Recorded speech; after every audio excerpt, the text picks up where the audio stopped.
BRS MLA मनिक राव ने वजीर आला रेवंत रेड्डी के मुबैना रिमार्क्स पर एतराज किया है। उन्होंने कहा है कि एक अवामी जलसे में साबिक एमएलए जग्गा रेड्डी को मुबैना तौर पर सिग्गू लेनी वाद यानी कि बेशरम कहना कहां तक मुनासिब है।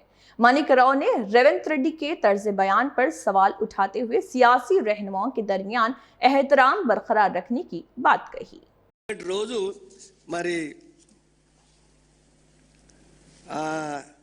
జగ్గారెడ్డిని చూపిస్తూ ఏదో మాట్లాడిండు. ఇది దురదృష్టం. అది కానీ మీ అదృష్టం ఏంటంటే ఓడిపోయినా మీ ఎంబడే పిచ్చోలాగా మీతోనే తిరుగుతున్నాడా. నేను 100 సార్లు చెప్పిన సిగ్గులోనరా పట్టణంలో చేసే నా ఎంబడ నుండి ఏం దాచిపెట్టిన లడ్డు సంగారెడ్డిలు అంటే తెల్లారి గట్ల అదృష్టం. అది కానీ మీ అదృష్టం ఏంటంటే ఓడిపోయినా మీ ఎంబడే పిచ్చోలాగా మీతోనే తిరుగుతున్నాడా. నేను 100 సార్లు చెప్పిన సిగ్గులోనరా పట్టణంలో